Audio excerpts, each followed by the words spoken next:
সঙ্গে গিয়েছেন একজন না জানি দুইজন, আমাকে সরাসরি দেখে তারা দাওয়াত করবে। এটা বন্ধু কত গভীর প্রেম, এটা বলে বোঝানো যায় না। ঠিক কিনা বলেন? আরো জোরে।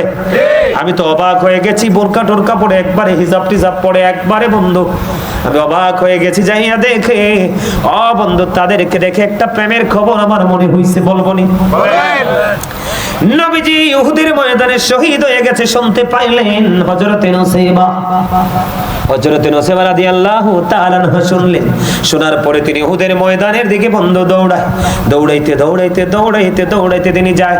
যাওয়ার পরে হঠাৎ করে খবর আসলো, নূসাইবা যুদ্ধের ময়দানে তোমার ভাই শহীদ হয়ে গেছে। নূসাইবা দাঁড়ায় না, বন্ধু দৌড়ায় শুধু নবীর প্রেমে। আবার কিছু দূর গেলেন, আর একটা খবর আসলো, নূসাইবা যুদ্ধের ময়দানে তোমার বাবাও তো শহীদ হয়ে গেছে। নূসাইবা তারপরেও দাঁড়ায় না, বন্ধু শুধু নবীর প্রেমে উহুদের ময়দানের দিকে দৌড়ায়। এবার নূসাইবা শুনলেন, নূসাইবা যুদ্ধের ময়দানে তোমার স্বামীও তো শহীদ হয়ে গেছে।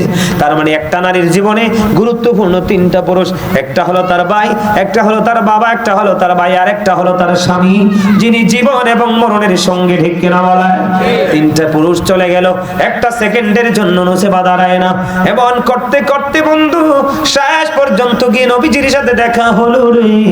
এবার আমার নবীজি একটা ডাক দিয়ে বললেন, নূসাইবা আজকে তোমার অনেক বড় ক্ষতি হয়ে গেল রে নূসাইবা। এবার নূসাইবা একটা ডাক দিয়ে বললেন, ইয়া রাসূলুল্লাহ আমার ভাই বাবা স্বামী শহীদ হয়ে গেছে, আমার বিন্দু পরিমাণ কোনো দুঃখ নাই। আমি আপনি নবীকে পাইছি তো সব পেয়ে গেছি। এরকম প্রেম করার দরকার আছে না নাই? আছে। আরো জোরে বলেন। আছে। আমরা সেই প্রেম করব কি করব না? করব। করতে চাই তো। চাই। এগুলো সিদ্দিকের সাফে কামড়াইছে, আঙ্গ নবীর থুতু দি বালা হয়ে গেছে। সুবহানাল্লাহ। মারহাবা বলেন না? মারহাবা। আবু বকর সিদ্দিকের সাফে কামড়াইছে, আঙ্গ নবীর থুতু দি বালা হয়ে গেছে। আরে সেই যুগে কি ওজা বৈদ্য বেগুন ছিল নি? বলো সেই যুগে কি বিজ্ঞানীদের বিজ্ঞানী আঙ্গ নবীজি। আগের যুগের মানুষের অসুখ কম হইতো, আঙ্গ নবীর কাছে এলে ভালো হয়ে যাইতো। আগের যুগের মানুষের অসুখ কম হইতো, আঙ্গ নবীর কাছে এলে ভালো হয়ে যাইতো। আরে সেই বালা কি এই যুগেতে করতে হারবানি? বলো সেই বালা কি এই যুগেতে করতে হারবানি? বিজ্ঞানীদের বিজ্ঞানী আঙ্গ নবীজি। ঠিক না বাড়ে? এখানে ওয়াজ আছে না নাই? আছে। নবীর মুজিজা আছে না নাই? আছে। নবীর মর্যাদা আছে না নাই? আছে। এই ঘটনা বলার কারণ হলো বন্ধু সবচেয়ে বড় মজার খবর এখানে বসার কাই খবর বলার কারণ হলো সাপটা কেন আমার আবু বকরের পায়ে সবল মারলো। সাপটাকে বুঝিনি, এটা আমার নবীর প্রিয় সাহাবী, ইসলামের প্রথম খলিফা, কিন্তু সাপের শত্রুতা আবু বকরের সঙ্গে নয়। সাপে সবল মারার কারণ হলো সাপ যদি সবল না দিত আবু বকর পাটা সরাইতো না। কথা বলেন না কেন? সাপের ভাষা হলো সবল মেরে দিয়েছে, পা সরিয়ে নিয়েছে। তার কারণ কি? বন্ধু সাপ বলতেছে, রে আবু বকর পাটা সরাইয়া নাও, রে আবু বকর পাটা সরাইয়া নাও। এই গর্তের মধ্যে আমার বসবাসের বয়স হলো 1500 বছর। আমি 1500 বছর পর্যন্ত গর্তের মধ্যে অপেক্ষা করতেছি, আমি শুধু আমার প্রাণের নবীর দিদারের আশায়।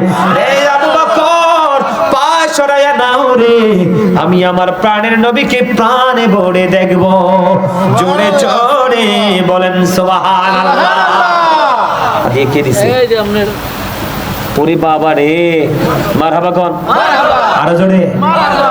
মসজিদে দান করলে, হুজুরদেরকে হাদিয়া দিলে, কোনো অসহায় মানুষ সাহায্য চাইলে এইরকম বাচ্চাদের হাতে দেবেন। তারা দিতে সে টেকনিকটা তাদের মধ্যে চলে আসবে। একটা সময় তারাও বাবা মার মতো এইভাবে উজাড় করে দান করতে পারবে। ঠিক কিনা বলেন? মজা পাইতেছেন? সবার কাছে মজা লাগতেছে? সেই সাপের প্রেমটা কি আমাদের মধ্যে এখন আর আছে? নাই। আমি আপনাদেরকে বলি বন্ধু, আরো মজার খবর শুনুন।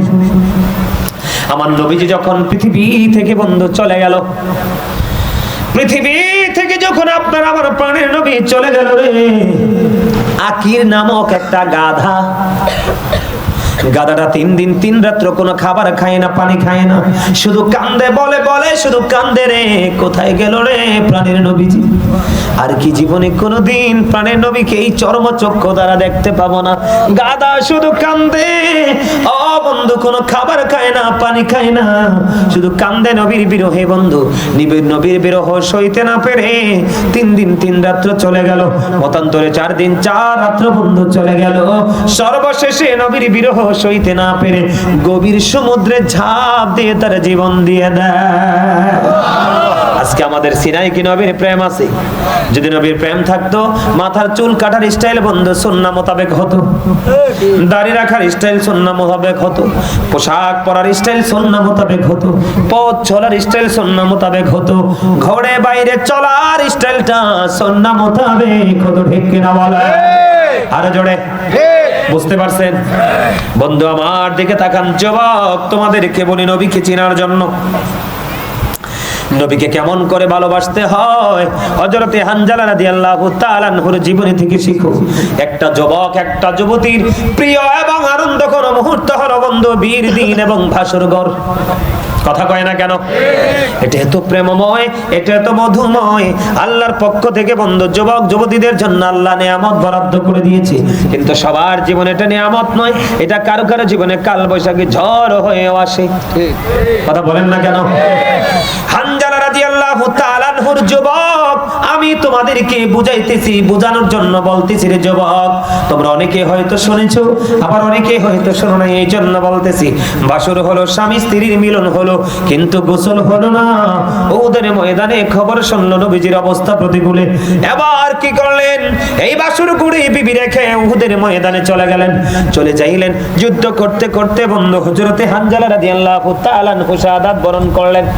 কি করলেন? শাহাদাত বরণ করলেন। শাহাদাত বরণ করার পরে বন্ধু এবার পিছন পিছন হানজালার বিবিও চলে আসলো। হানজালার বিবি চলে আসলো, যাইয়া নবীজি তার স্বামীকে খুঁজতেছে। উহুদের ময়দানে তো স্বামী নাই। আমার নবীজি একটা ডাক দিয়ে বললেন, হানজালার বিবি রে, ওই তুমি আকাশের দিকে তাকাও। আকাশের দিকে বন্ধু তাকালেন। আকাশের দিকে তাকানোর পরে এবার চাইয়া দেখলেন হানজালার দেহটা উপরের দিক থেকে নিচের দিকে নেমে আসছে। জোরে জোরে কন্যা সুবহানাল্লাহ। অথচ হানজালার দেহ কিন্তু নাপাক। একটা দৃষ্টিকোণ থেকে নাপাক কিনা? বাসর হইছে না তো, যদিও মুসলমানের দেহ কি হয় না। তারপরে বন্ধ যেহেতু স্বামী স্ত্রীর মিলন হয়েছে, গোসল যেহেতু পরশ, সেই দৃষ্টিকোণ থেকে বন্ধু বললাম, প্রেম বোঝানোর জন্য, নবী চিনানোর জন্য বলতেছি রে বন্ধু। এবার হানজালার বিবি চাইলেন, যাইয়া দেখলেন হানজালার দাড়ি বেয়ে বেয়ে তাজা তাজা পানির ফোঁটা ঝরে ঝরে পড়ছে। এবার রাসূলকে প্রশ্ন করলেন, ইয়া রাসূলুল্লাহ, নবী গো, আমার স্বামী তো গোসল করেনি, কিন্তু এখন দেখতে পাইলাম আমার স্বামীর দাড়ি বেয়ে বেয়ে ফোঁটা ফোঁটা করে পানি ঝরছে গো নবী। এবার আমার নবীজি একটা ডাক দিয়ে বলল, রে হানজালার বিবি, তোমার স্বামী আল্লাহর প্রিয় হাবিবুল্লাহর প্রেমে জীবন দিয়েছে, এই জন্য আমার আল্লাহ হানজালার গোসল প্রয়োজন, কারণ তার তো পারে চলে যেতে হবে, কারণ তার নবীজির সাথে দেখা হবে। ঠিক কিনা বলেন? আরো জোরে বলেন। বন্ধু এবার কি করলেন? হানজালাকে আমার আল্লাহ আরশের নিচে পানি দিয়ে জান্নাতি খাদেম দিয়ে গোসল করিয়ে পাঠিয়েছে। নবীর সাথে প্রেমটা কেমন করে করতে হবে? আরো জোরে বলেন না। আমার নবী নিয়ামত কিনা? বরকত কিনা? রহমত কিনা? শুধু মানুষের জন্য না, সকল সৃষ্টির জন্য। এই জন্য আমাদের নবীকে বন্ধু ভালোবাসতে হবে রে। সবকিছু নবীকে ভালোবাসলো, কিন্তু ভালোবাসতে পারলাম না শুধু আমরা। কথা বলেন না কেন? না ভুল বলেছি? আমার মা বোনেরা এখানে আমার অনেক ভক্ত, আমাকে অনেক মহব্বত করে ভালোবেসে আমি এখানে আসার পরে বুঝতে পেরেছি আমার মা এবং বোনেরা আমাকে অনেক বেশি মহব্বত করে। বিশেষ করে যিনি আজকে দাওয়াত দিয়েছেন, ওনারা কুমিল্লা গিয়ে দাওয়াত দিয়েছেন, কিন্তু সবচেয়ে বড় ব্যাপার হলো আমার একজন বোনও সঙ্গে গিয়েছেন, একজন না জানি 2 জন। আমাকে সরাসরি দেখে তারা দাওয়াত করবে। এটা বন্ধু কত গভীর প্রেম, এটা বলে বোঝানো যায় না। ঠিক কিনা বলেন? আরো জোরে। আমি তো অবাক হয়ে গেছি, বোরকা টোরকা পরে একবারে, হিজাব টিজাব পরে একবারে বন্ধু আমি অবাক হয়ে গেছি যাইয়া দেখে। বন্ধু তাদেরকে দেখে একটা প্রেমের খবর আমার মনে হইছে, বলবো নি? নবীজি উহুদের ময়দানে শহীদ হয়ে গেছে শুনতে পাইলেন হযরতে নুসাইবা। হযরত নূসাইবা রাদিয়াল্লাহু তাআলা আনহা শুনলেন। শোনার পরে তিনি উহুদের ময়দানের দিকে বন্ধু দৌড়াইতে তিনি যায়। যাওয়ার পরে হঠাৎ করে খবর আসলো নূসাইবা যুদ্ধের ময়দানে তোমার ভাই শহীদ হয়ে গেছে। নূসাইবা দাঁড়ায় না, বন্ধু দৌড়ায় শুধু নবীর প্রেমে। আবার কিছু দূর গেলেন, আরেকটা খবর আসলো নূসাইবা যুদ্ধের ময়দানে তোমার বাবাও তো শহীদ হয়ে গেছে। নূসাইবা তারপরেও দাঁড়ায় না, বন্ধু শুধু নবীর প্রেমে উহুদের ময়দানের দিকে দৌড়ায়। এবার নূসাইবা শুনলেন, নূসাইবা যুদ্ধের ময়দানে তোমার স্বামীও তো শহীদ হয়ে গেছে। তার মানে একটা নারীর জীবনে গুরুত্বপূর্ণ তিনটা পুরুষ, একটা হলো তার ভাই, একটা হলো তার বাবা, একটা হলো তার ভাই, আর একটা হলো তার স্বামী, যিনি জীবন এবং মরণের সঙ্গে ঠিক কিনা বলা। তিনটা পুরুষ চলে গেল, একটা সেকেন্ডের জন্য নূসাইবা দাঁড়ায় না। এমন করতে করতে বন্ধু শেষ পর্যন্ত গিয়ে নবীজির সাথে দেখা হলো রে। এবার আমার নবীজি একটা ডাক দিয়ে বললেন, নূসাইবা আজকে তোমার অনেক বড় ক্ষতি হয়ে গেল নূসাইবা।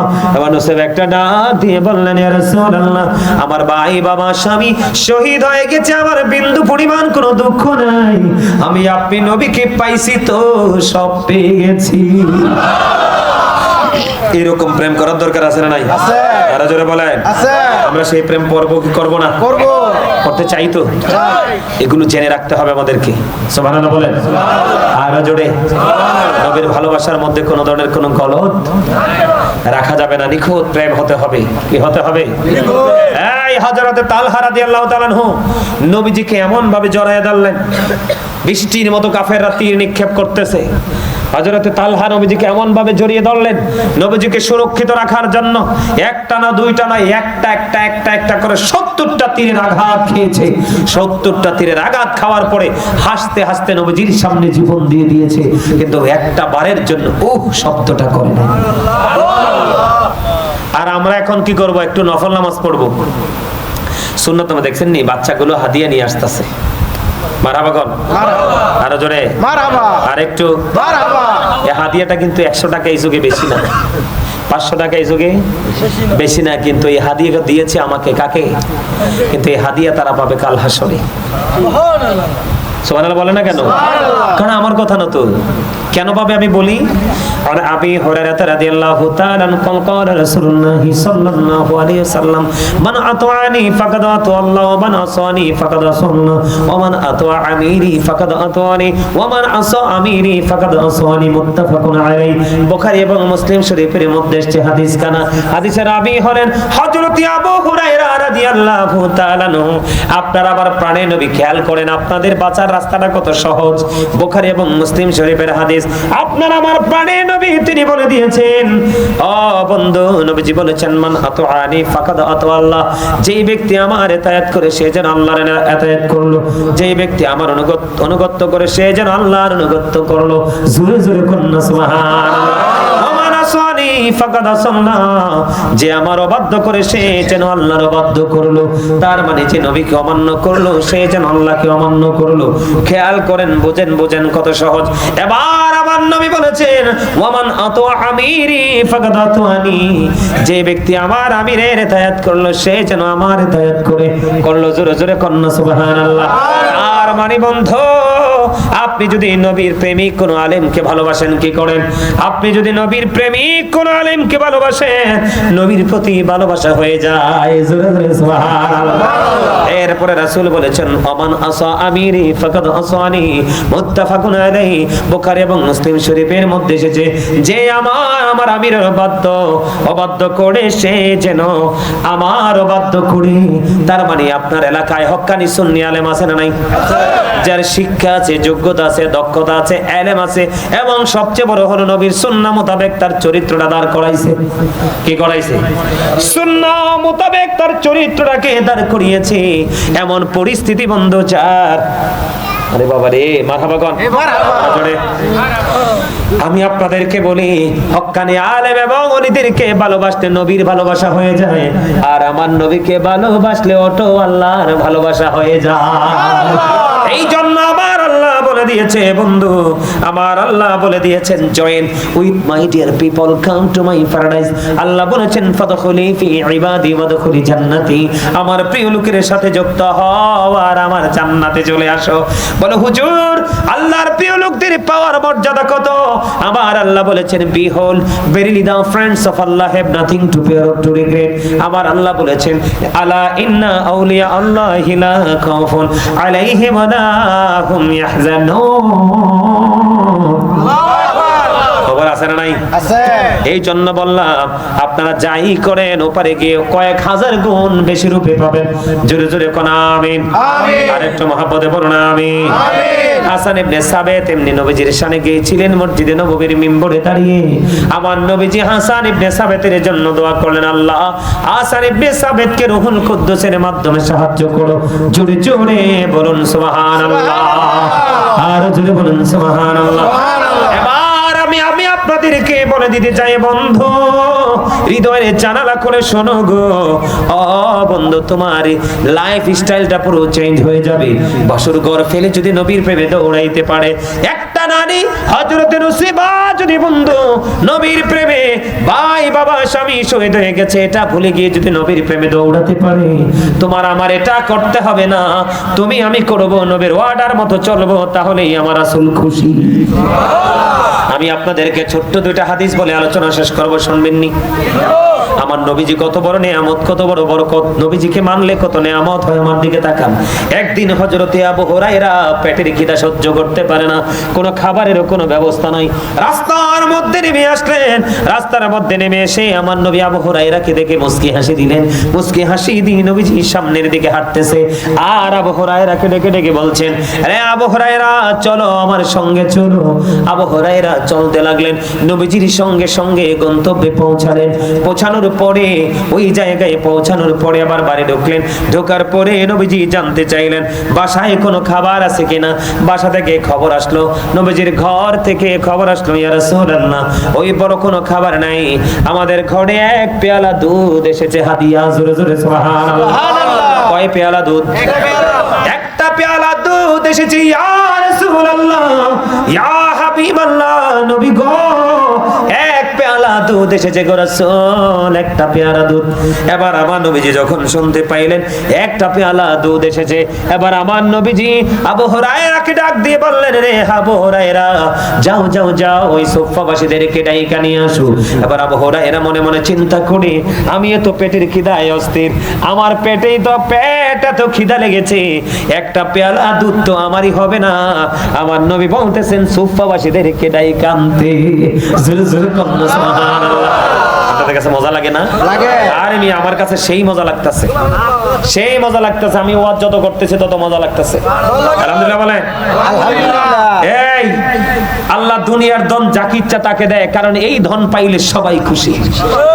কিন্তু আমার রাসূল বলেছে দিনের শিক্ষা, দিনের ধন আমার আল্লাহ সবাইকে দেয় না, যাকে ভালোবাসে তাকে সেটা দেয়, আর যাকে দেয় সে ওইটা বহন করতে বড় মজা পায়।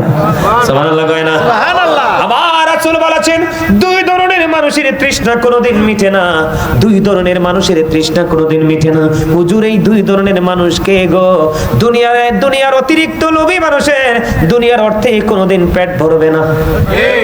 এটা নবীজির হাদিস। কিন্তু আমাদের দেশে অনেক অসৎ নেতা আছে, গ্রামের হোক, ইউনিয়নের হোক, ওয়ার্ডের হোক, পাড়ার হোক, প্রত্যেকটা কন্ট্রোল করার নেতা আছে না নাই? এর মধ্যে অনেক সৎ আছে, অসৎ আছে। যেটা অসৎ এটা বাড়ি বানাইছে, গাড়ি বানাইছে, তারপরও তৃষ্ণা মিটে না। আর যেটা সৎ একটু পেয়েছে তাতেই বলে দ্যাটস এনাফ। আলহামদুলিল্লাহ। আলহামদুলিল্লাহ। ঠিক কিনা বলেন? এই জন্য আরেকটা পিপাসার্থ মানুষ হলো বন্ধু দিনের শিক্ষা অর্জনকারী। যারা দিনের শিক্ষা অর্জন করতে চায়, ভালোবাসে, আমার রাসূল বলেছে তাদের তৃষ্ণা কোনোদিন মিটবে না, তাদের তৃষ্ণাটা মিটবে জান্নাতে যাওয়ার পরে। কবরে গেলেও তারা পড়বে। সুবহানাল্লাহ বলে না? আরো জোরে বলেন না সুবহানাল্লাহ। তাহলে কি দিনের শিক্ষা অর্জন করা দরকার আছে না নাই? এবার বন্ধু বলতেছি শুনছিলাম আবু হুরায়রা মনে মনে চিন্তা করে, নবী গো এটা কি বললেন? মনে মনে বলে আবু হুরায়রা, নবী গো এটা কি বললেন গো নবী? ও প্রাণের নবী, আমার এত বেশি পেটে খিদা গো, পেটের খিদায় আমি রাস্তা পর্যন্ত নেমে এসেছি। আবার এই দুধ তো আমারই হবে না, আমার নবীজি পাঠায় সুফাবাসীকে আনতে। এখন নবীজির কথা তো অমান্য করা যায় না। এবার চলে গেলেন আবু হুরায়রা, ও বন্ধু এবার চলে গেলেন আবু হুরায়রা, ও বন্ধু যাইয়া সুফাবাসীদেরকে ডাইকা নিয়ে আসলেন। মজার খবর শোনেন, মুমিনের কাছে মধুর চাইতেও মিষ্টি, ঘুমের চাইতেও মিষ্টি এবং সুস্বাদু খাবারের চাইতেও মধুর লাগে রে আমার নবীর প্রেমের গল্পগুলো, ঠিক কিনা বলেন? মুমিন শুধু চায় বন্ধু নবী, কারণ নবীর কাছে যাইতে পারলে ওখানেই আমার আল্লাহ আছে। কথা কয় না কেন? এবার কি করলেন? এবার বন্ধু সুফাবাসীদেরকে ডাইকা নিয়ে আসলেন। আমার নবীজি একজন একজন করে দুধ দিচ্ছে, একজন একজন করে দুধ খাচ্ছে, একজন একজন করে দুধ খাইয়া পরিতৃপ্ত হয়ে বন্ধু এখান থেকে চলে যাচ্ছে। সর্বশেষে নবীজি আবু হুরায়রাকে ডাকলেন, আসো আমার কাছে আসো। নবীজি একটু দুধ দিলেন, দুধ খাওয়ার পরে তিনি খাইলেন। নবীজি বললেন আরো খাও, তিনি আরো খাইলেন। আমার নবীজি বললেন আবু হুরায়রা আরো খাও, বন্ধু তিনি আরো খাইলেন। ও বন্ধু কাউরিয়া পাড়ার মানুষ, ও বন্ধু তোমরা হৃদয় খুলে শোনো, আমি আমার মা বোনদেরকে বলি, শুধু খাওয়া শুরু করার আগে বিসমিল্লাহ বলিও, রান্না শুরু করার আগে তোমরা বিসমিল্লাহ বলিও। মা বোনদেরকে বললাম ঘোমটা দিয়ে তোমরা রান্না শুরু করিও, দেখবা তোমার 5 জনের খাবার দিয়ে তুমি 10 জন খাওয়াইতে পারবা, বরকত হবে। খাওয়ার পরে তুমি আলহামদুলিল্লাহ বলিও, তোমার রিজিক কোনোদিন কমবে না। জোরে জোরে ঠিক কিনা বলেন? সুফাবাসী দুধ খাইতে থাকলেন, সব শেষ হয়ে গেল। আবু হুরায়রা খাও, খাইলেন, আবার খাও, আরো খাইলেন, আবার খাও, আবার খাইলেন। এবার নবীজি বললেন আবু হুরায়রা আরেকটু খাও। এবার আবু হুরায়রা একটা ডাক দিয়ে বললেন, ইয়া রাসূলুল্লাহ, ইয়া হাবিবাল্লাহ, নবী গো এত বেশি খেয়েছি ইয়া রাসূলুল্লাহ, নবী গো আর খাওয়া সম্ভব না, পেট তো ভরে গেছে। জোরে জোরে কন্না সুবহানাল্লাহ, আর জোরে বলেন না সুবহানাল্লাহ। সবাই রে খাওয়ানোর পরে প্রাণের নবী খাইলেন। তাহলে নবী কি আপনার আপনার আর আমার মতো? কত কথা কই, নাউজুবিল্লাহ। এটা বিশ্বাস করুন যাইবনি, জানলে ঈমান থাকবনি না। এবার আসেন বন্ধু, আমি আপনাদেরকে বলি খন্দকের যুদ্ধে আমার নবীজিকে দাওয়াত দিলেন হযরতে জাবের। জাবেরের বিবি পাঠালেন হযরতে জাবেরকে, যাও গো স্বামী যাও, প্রাণের নবীকে যে দাওয়াত দিয়ে আছো। মজা পাননি? আশা করে কর, আরো জোরে কর। মজা পান মেম্বার সাহেব? মজা লাগতেছে? তাহলে আরেকটা গজল গাইলে, আমার লেখা গজল গাইবো এবার, শুনবেন? শুনবো সবাই ইনশাআল্লাহ। এবার আর হাদিয়া দেওয়া লাগবে না, ওই সময় আপনাদেরকে পরীক্ষা করছিলাম, দেখলাম যে আপনাদের কনফিডেন্সটা অনেক হার্ড। আলহামদুলিল্লাহ বলেন। ওগো নবীজি কেমন করে বলো তোমায় দেখি, ওগো নবীজি কেমন করে বলো তোমায় দেখি, আছো তুমি ওই মদিনায়, আছো তুমি ওই মদিনায়, সঙ্গিনী দুই প্রেমিক সাথী, কেমন করে বলো তোমায় দেখে। বলুন গো নবীজি কেমন করে বলো তোমায় দেখি, দেখার আশা আমার মনে পুষে রেখেছি যতন করে। বলেন দেখার আশা আমার মনে পুষে রেখেছি যতন করে, পাই যদি গো নবী তোমার দিদার, পাই যদি গো নবী তোমার দিদার, শীতল হবে মোর দুটি আঁখি, কেমন করে বলো তোমায় দেখে। বলেন ওগো নবীজি কেমন করে বলো তোমায় দেখি। মারহাবা। গজলটা ভালো লাগছে নি? এই গজলটা পুরোটা অনলাইনে আছে, আপনার ওয়াজ এবং গজল শুনে বিলকিস আক্তার নামে একজন মহিলা 500 টাকা দিয়েছে। মারহাবা কর, দেখছেন নি? ওই যে হযরত নুসেবার প্রেম তার হৃদয়ে যায় লাগছে। আমার এক বোন বিলকিস আমার ওয়াজ এবং গজল তার কাছে মধুর মতো লেগেছে, এজন্য আমার বোন 500 টাকা হাতিয়ে দিয়েছে। আর জোরে বল না মারহাবা। আমি আমার ওই বোন বিলকিসের জন্য দোয়া করি। এতক্ষণ আরো যারা যার যার মতো করে জোর জোর প্রেম যতটুকু দিয়েছেন সবার জন্য দোয়া করি। এই জন্য ইসলামের জন্য সর্বপ্রথম বন্ধু যে ধন সম্পত্তি আমার নবীর কদমে বিলিয়ে দিয়েছিলেন সেইটা হলো মা খাদিজা। বন্ধু আমি ওই হাদিসটা একটু পরে বলি। আমার বোন বিলকিসের এই হাদিয়া দেওয়ার ধরন দেখে আমার ওই বন্ধু ওই যে ওই পুরনো প্রেম আমার হৃদয়ে জেগে উঠেছে। একটুখানি বলি, আমার নবীজির সঙ্গে যখন বিয়ে হবে মার খাদিজার, তার আগের ঘটনা। মা খাদিজা একদিন আপনার বন্ধু তিনি স্বপ্নে দেখলেন আকাশের চাঁদ যেন আকাশ থেকে নেমে এসে মা খাদিজার বুকে এসে আশ্রয় নিয়েছে। জোরে জোরে কন্যা সুবহানাল্লাহ, আরো জোরে বলেন না সুবহানাল্লাহ। এবার বন্ধু মা খাদিজা পাগল হয়ে গেল। এই স্বপ্ন দেখে কি স্বপ্ন দেখলাম? বন্ধু তিনি পাগল হয়ে গেলেন। কি স্বপ্ন দেখলাম?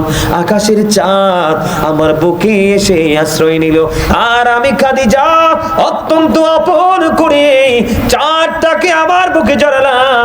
বুকে জড়ানোর পরে মা খাদিজা বললেন আমার হৃদয়ে তৃপ্তি চলে আসলো, এত প্রশান্তি যেটা পৃথিবীর সব কিছুর চাইতে নিয়ামত। এবার বন্ধু তৎকালীন সময়ে বন্ধু ওয়ারাকা ইবনে নওফেল ছিলেন একজন ধর্মযাজক, ঠিক কিনা বলেন? ওনার কাছে চলে গেলেন, আমি স্বপ্ন দেখেছি, এটার ব্যাখ্যা আপনি একটুখানি করে দেন। এবার ওয়ারাকা ইবনে নওফেল বলে দিলেন খাদিজা, ও খাদিজা তোমার নসিব তো খুশ নসিব রে খাদিজা। ও খাদিজা ওই আল্লাহর প্রিয় হাবিবুল্লাহ আখিরি নবী পৃথিবীর বুকে আসবে। তুই কি হাসার লাগিয়ে নেই? বসো, ওঠ, এই শয়তানি করো না, ওঠ ওঠ, এটা তুমি এরা দাঁড়াও, এন্দি সোফা বইও, উপরে উঠে বইও, সোফা বইও, তুমি নিচে বইও। বুঝেন না হিসাবটা? দুইটা এক লগ হয়েছে তো, শয়তান তো ডিস্টার্ব করে এদেরকে। তার লাগে শয়তান যেন একটি বইতে না পারে, কাজ করতে না পারে, আলাদা করে দিলাম আর কি। আরে শিক্ষা রাখেন এগুলো মিয়া। তখন যখন দেখবেন দুইটা ডিস্টার্ব করে, আপনার ইমোশনাল ব্ল্যাকমেল করার চেষ্টা করে, তখন দুইটার আলাদা করে দিবেন, শয়তান শেষ। কারণটার কইতাম না, এই কারণটা কইতাম না। কোন আপনারা কয়েকজন হাসি দিয়েছেন, বাকি তারা হাসেন নাই কেন? ক্লান্ত হয়ে পড়ছে। ওয়াজ করতেছি আমি আর ক্লান্ত হচ্ছেন আপনারা, এটা বুঝি কত হইল? কথা কাটা কেন? মজা লাগে না? আমার এই ছোট ভাইটা তারে আমার খুব পছন্দ হয়েছে, চাইছিলাম কাছাকাছি হলে তারে কুমিল্লা লয়ে যেতাম। আলহামদুলিল্লাহ কয় নাকি রে? তার আসার পরে ছোট্ট বাচ্চা মানুষ কথা কিছু বলছে, আমার এত ভালো লাগছে, এত গান গর্ব কথা বলছে, খুব খুব ভালো লাগছে। আলহামদুলিল্লাহ কয় না কেন? আরে ধরে তার জন্য দোয়া করেন, আল্লাহ তাকে অনেক বড় করে দেব। আমিন। সবাই কোন আমিন। আরে ধরে আপনি যখন অন্যের জন্য দোয়া করবেন, এই দোয়া আপনার জন্য আল্লাহ বাজেট করে দিবে। এবার ওয়ারাকা ইবনে নওফেলের কাছে খবর শুনতে পাইলেন, রে খাদিজা তোমার নসিব তো খুশ নসিব রে খাদিজা। ও খাদিজা আল্লাহর প্রিয় হাবিব পৃথিবীতে আসবে, ওই আল্লাহর প্রিয় হাবিবুল্লাহর বিবি হবে তুমি খাদিজা। পাগল হয়ে গেলেন খাদিজা আমার নবীর জন্য। বন্ধু বয়সের একটা বিশাল পার্থক্য ছিল আমার নবীর সঙ্গে মা খাদিজার, কিন্তু যদিও বয়স ডাবল ছিল মা খাদিজা, আগে দুইটা বিয়ে হয়েছিল বন্ধু, স্বামীগুলো চলে গেল, আমার নবীজি মা খাদিজার সাথে বন্ধু বিবাহে বন্ধনে আবদ্ধ হলো। কিন্তু আমার খাদিজার রূপ বন্ধু কোনো কমতি ছিল না। জোরে জোরে কন্যা সুবহানাল্লাহ। একটা মজার খবর বন্ধু, যখন অনেক লম্বা ঘটনা বলা যাবে না, মজার জায়গাটা বলি। আমার বোন বিলকিসের কথা আমার মনে হয়ে গেল বন্ধু। এবার কি করলেন? খাদিজার সাথে নবীর বিয়ে হবে। খাদিজা ছিলেন তৎকালীন সময়ে সবচেয়ে ধনী মানুষ। খাদিজার বান্ধবীরা খাদিজাকে ডেকে ডেকে বলে, রে খাদিজা মুহাম্মাদের মতো, দেখছেন নি আরো হাদিয়া দিয়েছে আমার আরেক বোন, জোরে কোন মারহাবা। রে খাদিজা খাদিজা মুহাম্মদের মতো এমন একটা গরিব মুহাম্মদকে বিয়ে করবা, তোমার মতো ধনী খাদিজা। এই কথাটা বলতে দেরি খাদিজার কলিজায় গিয়ে লাগছে। খাদিজার কলিজায় গিয়ে লাগার পরে এবার বন্ধু কি করলেন, খাদিজা ওই কলিজায় গিয়ে লাগার পরে খাদিজা কি করলেন, আনুষ্ঠানিকভাবে খাদিজার সবগুলো সম্পত্তি আমার নবীজির কদমে বিলাইয়া দিলেন। বিলিয়ে দেওয়ার পরে এবার সকল বান্ধবীদেরকে ডেকে বললেন, তোমরা সব বান্ধবীরা দেখো, এখন আমার নবী সবচেয়ে ধনী। ওই এমন ধনী নবীর ঘরে যদি আমার মতো গরিব খাদিজা বউ হয়ে যায়, তাহলে আমার চেয়ে খুশনসিব আর কে হতে পারে। আমার নবীর প্রতি তার কত বেশি শ্রদ্ধা এবং ভালোবাসা ছিল। জোরে জোরে কন্যা সুবহানাল্লাহ। বিষয়টা বুঝতে পারছেন নি? আমার নবীকে ছোট করাতে খাদিজা সহ্য করতে পারে নাই রে বন্ধু। আমার খাদিজা এমন প্রেমিক ছিল আমার নবীর বন্ধু। আমার নবী যদি একদিন দেরি করে ঘরে আসতো রে, খাদিজা পাগল হয়ে যেত আর কাঁদতো। আরে মক্কার কাফেরেরা না জানি আমার স্বামীকে আঘাত করেছে, না জানি আমার স্বামীর কলিজায় আগুন লাগিয়ে দিয়েছে, না জানি আমার প্রাণের নবী আল্লাহর প্রিয় হাবিব হাবিবুল্লাহকে কি ক্ষতি করেছে। খাদিজা কন্টিনিউ পাগল হয়েছিলেন বন্ধু আমার নবীর প্রেমে। আমার নবী যদি দেরি করতো, মা খাদিজা পাগল হয়ে যেত। আপনারা জানেন না, একদিন বন্ধু খাদিজা এখন যেই পাহাড়কে কি বলা হয়, জাবালে নূর, ঠিক কিনা বলেন? হজে যখন যায় সবাই এখন উঠতেও পারে না, কিন্তু মা খাদিজা প্রতিদিন এই পাহাড়ে খাবার নিয়ে আসতো, ঠিক কিনা বলেন? আরো জোরে বলেন না।